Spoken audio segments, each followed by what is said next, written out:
The economic convulsions that racked Western societies between the two world wars were seen at the time by most Marxists as being the breakdown of the capitalist system which Marxist theory had always predicted. However, whereas according to the theory this was supposed to lead to communism, in not one single such Western society did communist regimes emerge. What did emerge in several of them was fascism. Some Marxists were disillusioned by this to the point of abandoning Marxism. Others refused to question Marxist theory regardless of what actually happened. But there were many in between, people who remained or wanted to remain Marxists, but who felt that Marxism would have to be seriously re-examined if it was to continue to remain credible. One such group of people came together in Frankfurt in the late 1920s and have come to be known since as the Frankfurt School. Actually, they didn't stay in Frankfurt long, but the name has stuck. They left Germany in the early 1930s, in the period just before and after the Nazis came to power, and by the mid-30s the key figures had all settled in the United States.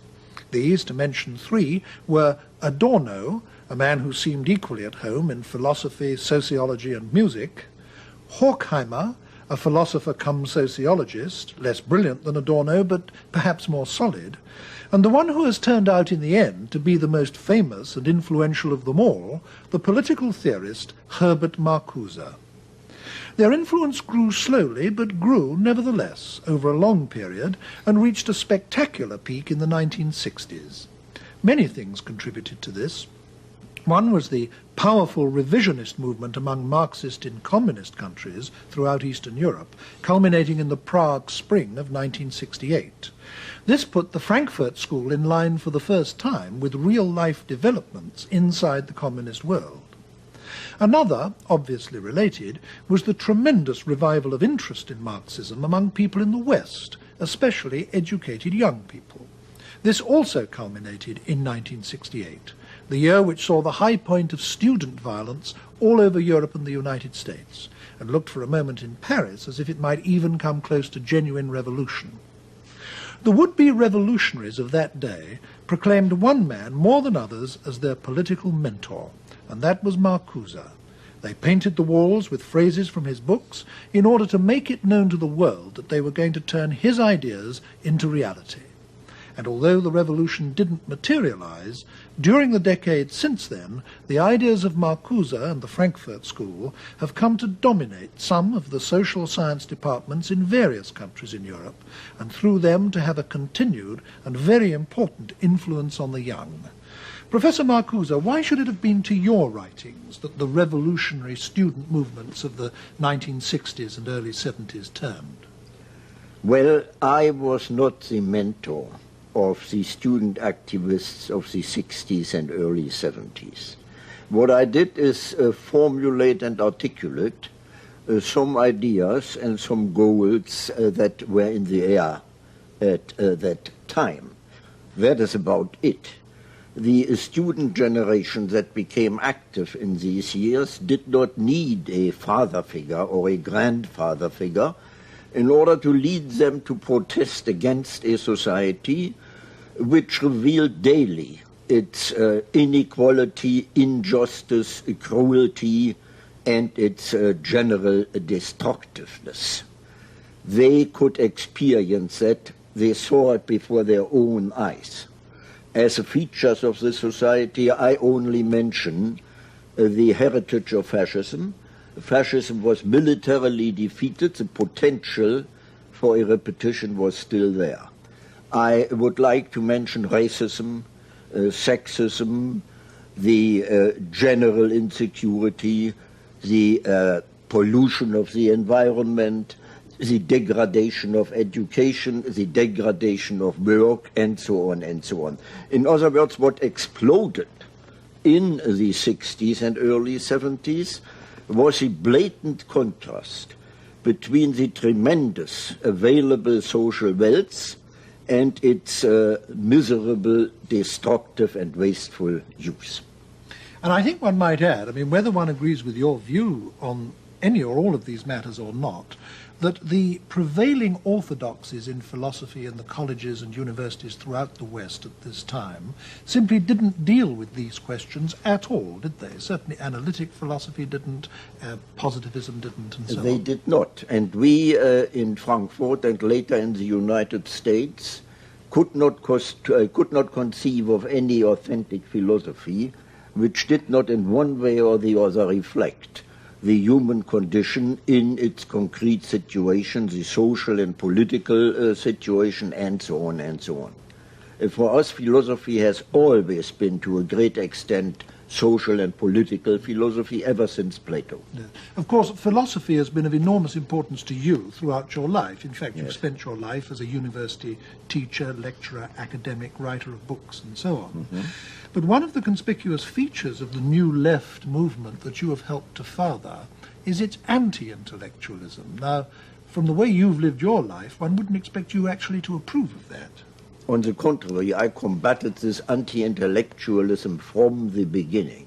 The reason for this anti-intellectualism are, in my view, the isolation of the student movement from the working class and the apparent impossibility of any spectacular political action.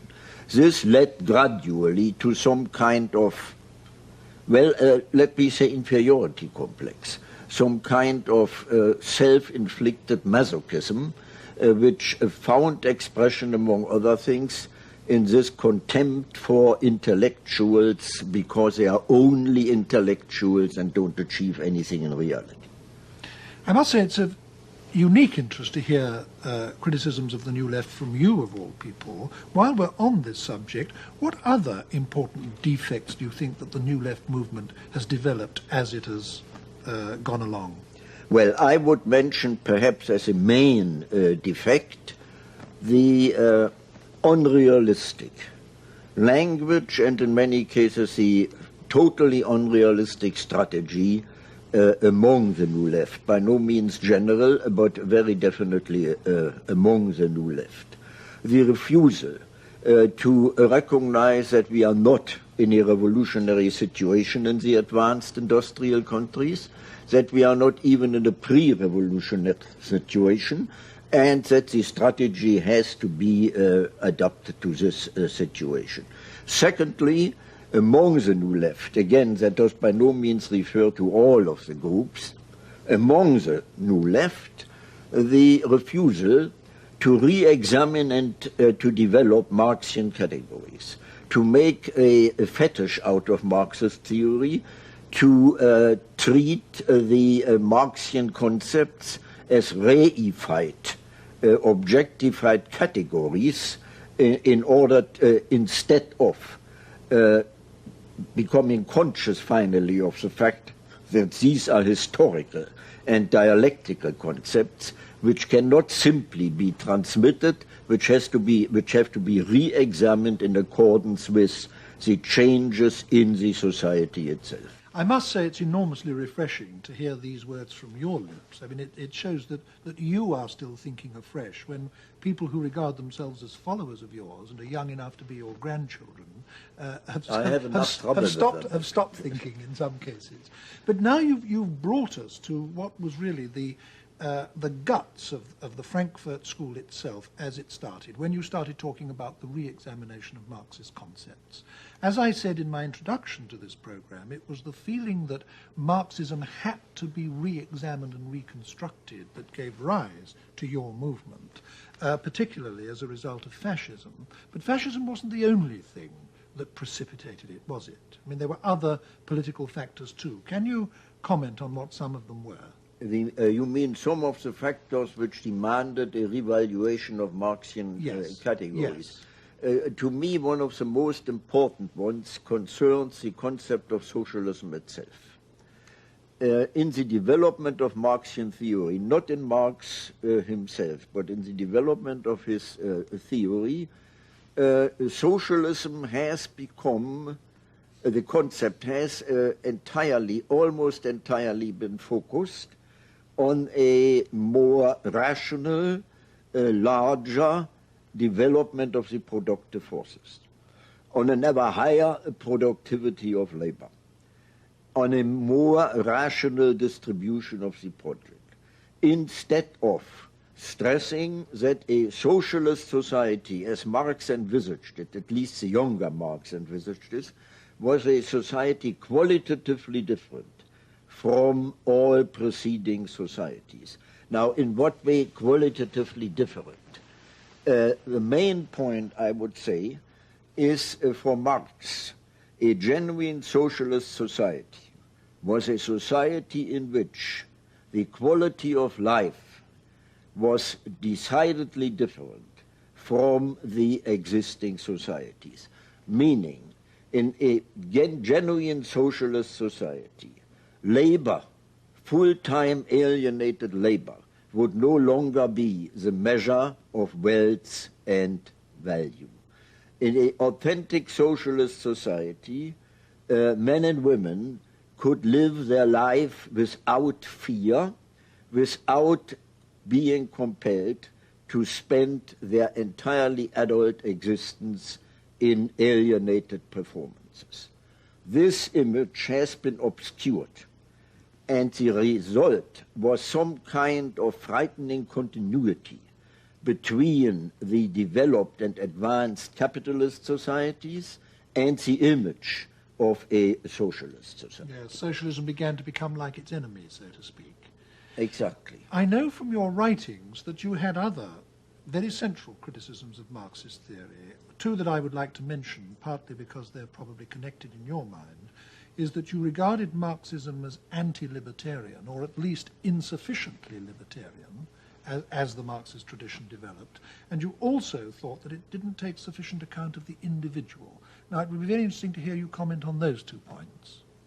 Marx did not concern himself very much with the individual, and he didn't have to, because at his time, the very existence of the proletariat made this class a potentially revolutionary class. Now, things have changed considerably since. You know, the question is to what extent can the present working class in the advanced industrial countries still be called a proletariat? The Western European countries have abandoned this concept altogether. Now, what has taken place is a large-scale integration of perhaps the majority of the population into the existing capitalist system.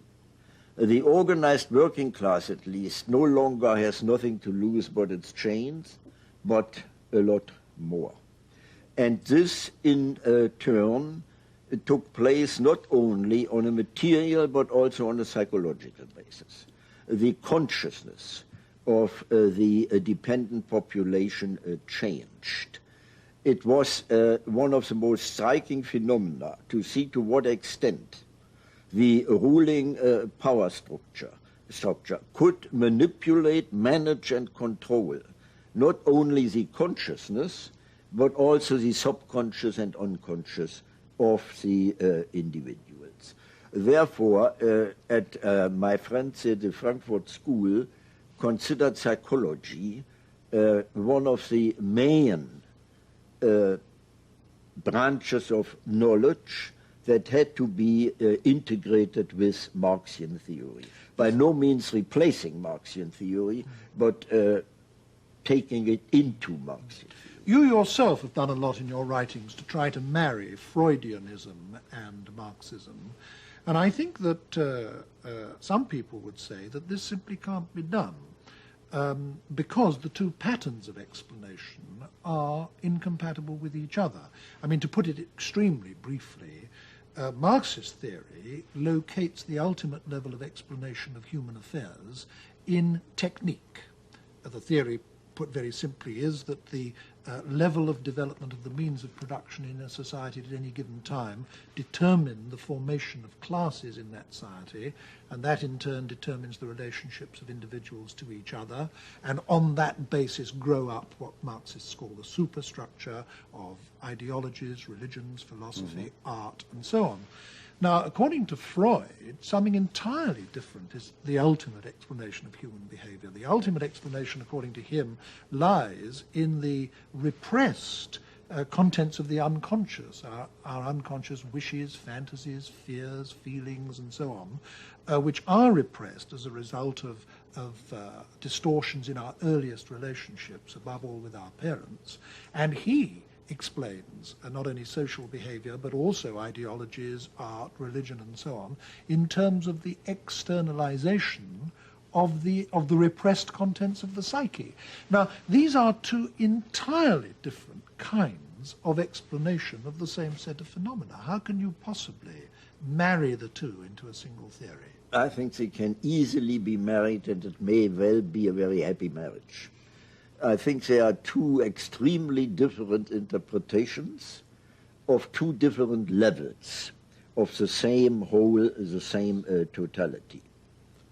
The primary drives, the unconscious primary drives, which Freud stipulated, namely erotic energy and destructive energy, eros and thanatos, develop within a specific given social framework, which in one way or the other regulates the manifestation of these primary drives.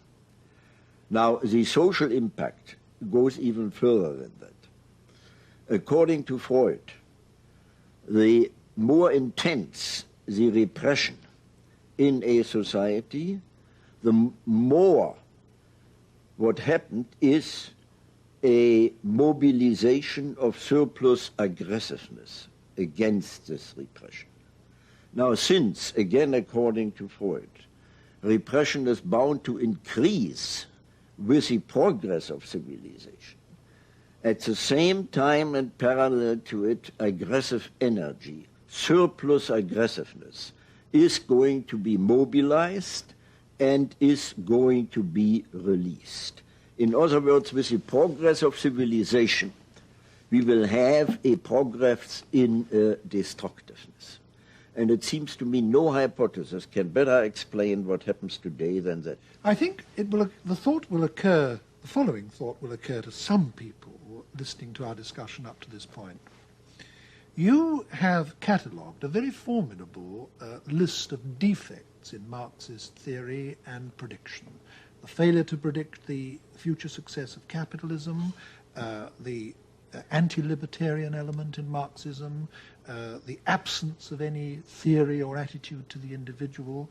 You've also talked about other entirely new theories like Freudianism, which came on the scene after Marx and therefore couldn't have been accommodated by Marx in his outlook. A lot of people will say, well, since you were so conscious of this enormous range of defects in Marxism, why did you want to remain Marxists? I mean, why try to hang on to a discredited or falsified theory? Why not try to liberate your thought categories from that altogether and actually look at reality afresh? Easy answer, because I do not believe that the theory as such has been falsified. What has happened is that some of the concepts of Marxian theory, as I said before, will have to be re-examined. But this is not something from outside brought into Marxist theory. That is something Marxist theory itself, as a historical theory, demands. Now, it is relatively easy for me to enumerate, to give you a catalogue of the decisive concepts of Marx which have been corroborated in the development of capitalism. The concentration of economic power, the fusion of economic and political power, the increasing intervention of the state into the economy, the increasing difficulties in stemming the decline in the rate of profit, the need for engaging in a neo-imperialism in order to create markets and possibilities of enlarged accumulation of capital, and so on. I think this is a formidable catalogue, and it speaks a lot for Marxian theory. Well, I don't want to get into a political argument. I'd love to do that, as Why a matter not? of fact. But, well, the purpose of this program is to elicit your views on a further range of topics. But I can't let what you've said just pass like that. I mean, to take only the first two of your list, you said that there's been increasing concentration of economic power, but surely through the invention of the joint stock company, the ownership of capital has been more widely dispersed than ever before. You talk about the convergence of economic and political power. I would say yes, but what has happened in the West, at least, is that the decisive control over the economy has passed into the hands of elected politicians, who in the democracies are directly elected by the mass of the people, and they take the basic economic decisions in the society. Well, you know that with your first statement about the joint stock companies, you express one of the main concepts of Marxist revisionism, introduced first by Engels himself. They considered the joint stock companies with a dispersed ownership already as pre-forms of a socialist society. Now we know today that this is obviously wrong, and you will not maintain that, for example, in the great multinational corporations, the stockholders control the policy, national and global, of these corporations. It is not the ownership alone that matters, but the control of the productive forces, which is decisive. As far as the state is concerned and the role of the politicians, do you believe that the politicians make their decisions entirely by themselves as free individuals, or isn't there some kind of link between the policy makers and the great economic powers in the society? Well, the politicians certainly aren't dominated by the great economic powers. But anyway, I think I will have to let that pass reluctantly and get back to the Frankfurt School. We've talked in general terms about the Frankfurt School. I mentioned two or three of the individuals in my opening remarks, but I think it would be especially interesting to hear just a word from you about who the main individuals were and what they were like, because after all, they were your close friends and associates. Well, Horkheimer was the director of the institute. He was not only a thoroughly trained and knowledgeable philosopher and sociologist, but also in a strange sense, a financial wizard who could take care very well of the material basis, as it were, of the Institute, not only in Germany, but also afterwards in the United States. A brilliant man, and nothing that was written in the periodical of the Institute and afterwards was written without previous discussion with him and with the other collaborators at the Institute. Adorno, a genius. I have to call him a genius, because I have never seen anyone who was, as you already mentioned, so equally well at home in philosophy, sociology, psychology, music, whatever it may be. It was absolutely amazing. When he talked, it could be printed without any change. It was perfectly ready for print. Then are those who are unjustly neglected or forgotten. Leo Lowenthal, the literary critic of the Institute, Franz Neumann, a brilliant legal philosopher, Otto Kirchheimer, equally well familiar in legal philosophy, Frederick Pollock, and especially Hendrik Grossman, the most orthodox of all Marxist economists I have ever met. He predicted the collapse of capitalism for a very specific year he gave. In the meantime, it turned out it wasn't quite correct. Like the medieval churchmen predicting the end of the exactly, world. Yes. Exactly.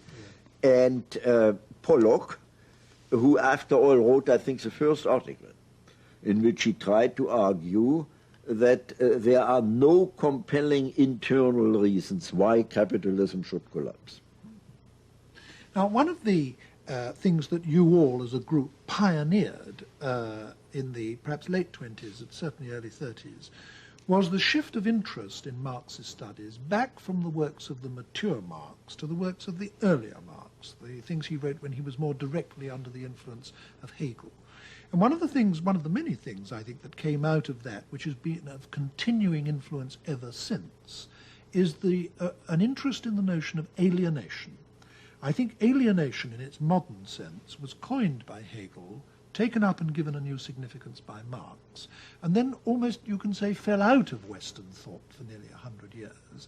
And you, plural, were instrumental in bringing it back, weren't you? It would be very interesting to hear your comments on the importance of this idea. Well, that's a very complicated story. According to Marx, alienation was a socio-economic concept. And it meant, basically, this is a very brutal abbreviation, that under capitalism, men and women could not, in their work, fulfill their own individual humane faculties and needs. That this was due to the capitalist mode of production itself, and could only be remedied by radically changing this mode of production. Now today, the concept of alienation has been expanded and extended to such an extent that this original content is almost entirely lost. An extension all too easy, which I consider not only premature, but also wrong, because, for example, not every kind of trouble or problem someone has with his girlfriend or a boyfriend is necessarily due to the capitalist mode of production. In other words, you think that the idea has been trivialized. Trivialized, and it very needs to be restored. Yes, and that it's in its original significance, it is of fundamental importance. Fundamental. Yes. We've talked up to this point in our discussion in rather negative terms. We've talked about what the Frankfurt School was against. We've talked about its critique of Marxism and, at least by implication, its critique of the capitalist system. What was its positive contribution? Well, I would say, to start with the easiest one of its decisive positive contributions was a prediction of fascism long before it actually happened. Secondly, what Horkheimer himself considered as a distinguishing characteristic, the interdisciplinary approach to the great social and political problems of the time, cutting across the academic division of labor, applying sociology, psychology, philosophy to the understanding and developing of the problems of the time. And in my view, the most interesting contribution, the attempt to answer the question, what actually has gone wrong in Western civilization, that at the very height of technical progress, we see at the same time the opposite as far as human progress is concerned. Dehumanization, brutalization, the torture again as normal means of interrogation, the wasteful development of nuclear energy, destructiveness everywhere, and so on. How has this happened? And he, especially Horkheimer, but also the others, went back into not only a social but also intellectual history, and tried to define the interplay between progressive and repressive categories throughout the intellectual history of the West, especially in the Enlightenment, for example, which is usually considered as one of the most progressive phases in history. And the Frankfurt School pointed out to what extent this apparently perfectly clear progressiveness, this liberating tendency, was at the same time tied up with regressive and repressive tendencies.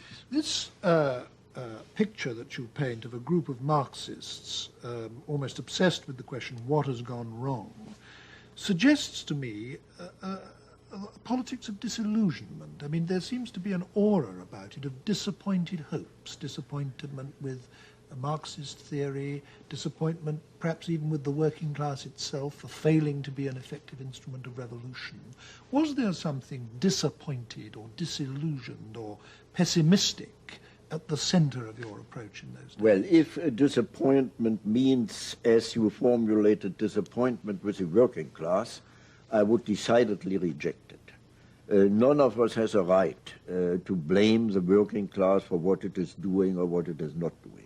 So this kind of disappointment, certainly not. There was indeed another disappointment, and that seems to me a very objective attitude.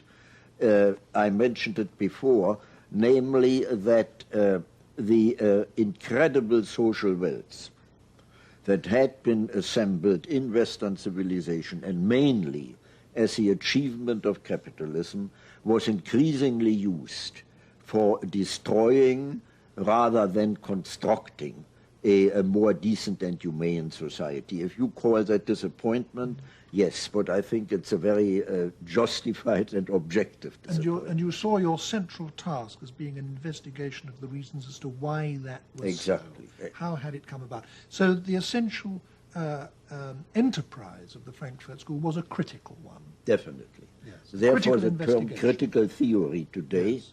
for the writings of the Frankfurt yes. School. One thing that the members of the Frankfurt School exhibited very considerable concern with from the beginning was aesthetics. And this, I think, differentiates it from most other philosophies, certainly from most other political philosophies. And you yourself have written a lot in recent years about aesthetic matters. Why did you and your colleagues always regard aesthetics as so important? Well, I believe, and it was Adorno who is to whom I'm closest in this respect, I believe that in art, literature, and music, insights and truth are expressed which cannot be communicated in ordinary language, let's say in prose for brevity's sake, and that with these truths, images, the image of an entirely new dimension is opened, which is either repressed or tabooed in reality. Namely, the image of a human existence and of nature no longer confined within the norms of a repressive reality principle, but really striving for their fulfillment and gratification, even at the price of death and catastrophe. I try to illustrate it by saying that let me use a terrible word, the message of art and literature is that actually the world should be experienced so as the lovers of all times experienced it, as King Lear experienced it, as Antony and Cleopatra experienced it. In other words, a rupture with the established reality principle, at the same time the invocation of the images of liberation. In other words, what you're saying now ties up with what you were saying very near the beginning of our discussion about your insistence that socialism should be concerned with a different quality of life, exactly. and not only with material exactly. matters. And that means that you, at least, see literature as a repository of new values, and you don't just see it as a critique of existing society or a revolutionary instrument in the way that many Marxist critics, literary critics I would do. say it is all authentic literature is both. It is on the one hand accusation of the existing society, but on the other hand, and internally linked to it, always the images of liberation. I certainly do not believe that you can give any adequate explanation of a literary work simply in terms of the class struggle or whatever it may be. Well, this is a field in which thinkers in the tradition of the Frankfurt School, like yourself, are now doing fresh and original work. What other areas do you think this school of philosophy, this tradition of philosophy, is going to have to concern itself with in the immediate future? Well, I can in this respect only talk of myself. And I would say that far more attention should be paid to the women's liberation movement. I see in the women's liberation movement today a very strong, radical potential. Now, I would have to give a lecture in order to explain why I do that. Unfortunately, I cannot. Let me at least try to say it in two sentences. All domination in recorded history up to date was patriarchal domination. So if we should indeed live to see not only a equality of the woman before the law or whatever it is, but the deployment of what is called the specific feminine qualities throughout the society, for example, non-violence, receptivity, tenderness, this would indeed be, or perhaps could be, the beginning of a qualitatively different society, the very antithesis to male domination with its violent and brutal character. Now, I'm myself perfectly conscious of the fact that these so-called specific feminine qualities are socially conditioned. I was going to say there are people who would regard it as sexist to say that all they right. are specifically feminine. I don't care. They are socially conditioned, but to a great extent they are available. They are there. So why not use them the way they are, regardless of the question as to their origin? I'd like to end our discussion, Professor Marcuse, by putting to you one or two of the main criticisms that are commonly made of your work. I've really put the chief one to you already, and that was a long way back in the discussion when I said to you, given your awareness of so many things wrong with Marxism, why do you remain a Marxist? I won't put that to you again because you've already indicated what your reply is. Because I think it's correct. Yes, but there are others too. For example, it's commonly said of the New Left movement that has developed to such a large degree out of your work that it is elitist, that you have these little groups of, for the most part, middle class and some would say self-admiring intellectuals, divorced from the working class, as you yourself acknowledged earlier, regarding themselves as the instruments of revolution. And that the whole thing has become trendy, has become fashionable, and above all has become dissociated with the real working class that it was all supposed originally to be about. Well, the term elitist I would reject entirely. I think it is another expression of the self-inflicted masochism among the New Left. It isn't an elitism. What we have are simply groups, which I would like to call catalyst groups, which, because of the privilege of their education and training, indeed develop intelligence, theory, as remote from the material process of production. That cannot be remedied by any dictum. This can be remedied only in the process of change itself. Now, I have never maintained that these catalyst groups could ever replace the working class as subjects and agents of the revolution. They are educational groups, mainly political, but not only political education. Their main task is the development of consciousness, trying to counteract the management and control of consciousness by the established power structure, and so on. But they are certainly not a substitute for the working class itself. Now, the second point you brought up, the language. To a great extent, now, I this agree. was, if I may stop you here, Professor Marcuse, this was something I said to you before we went on the air to tape this program. So let me say it again so that the viewers will know. This was something that I was saying in criticism of you when we were talking earlier. What I said then, and I'll repeat it now, is that I think something that may sound like a trivial criticism, but is not trivial, is that so many of the writings of the Frankfurt School are in fact very, very difficult to read. Worse than that, they're turgid, sometimes unintelligible.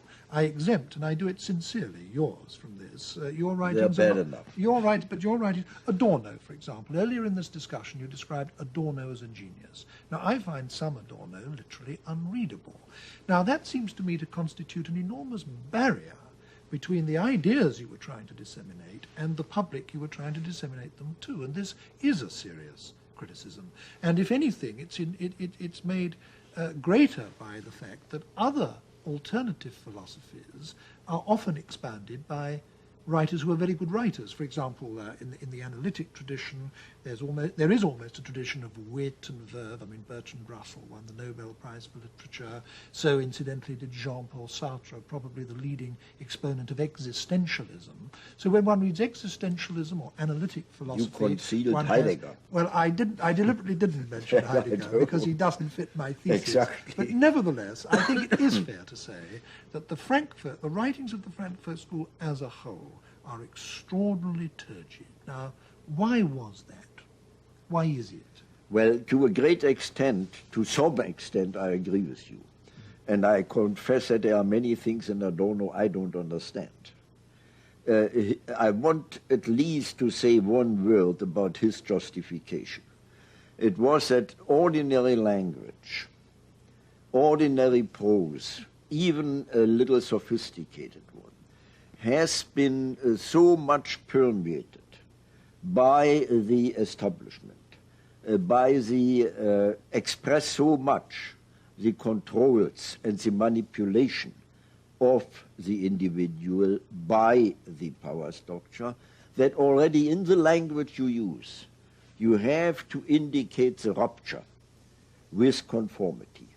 Therefore, the attempt to convey this rupture already in the syntax, in the grammar, in the vocabulary, whatever it may be. Now, whether or not that is acceptable, I don't know. The only thing I would say, there's an equally great danger in premature popularization of the terribly complex problems we face today. We've reached the end of our discussion now, Professor Marcuse, but to close, I would like to put a personal question to you, and I do it because you've had an experience in life which must have happened to remarkably few human beings in history. You spent almost a whole lifetime as an academic, known to a comparatively small circle, your pupils, the readership of the rather specialized readership of your books and articles. And then suddenly, when you were literally nearly 70, you became, almost overnight, one is tempted to say, a world figure. Now, this is an astonishing thing to happen to anyone. What was it like to have it happen to you?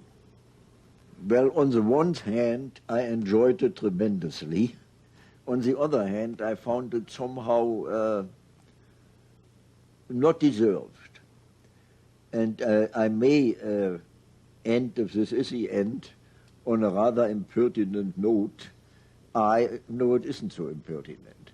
I always said, when I was asked, how is that possible, I said, I appear only as such a figure because the others are still more stupid than I am. But no one could ever have expected it, and I suppose you never expected it, did you? No, I certainly didn't. Well, thank you very much, Professor Marcuse.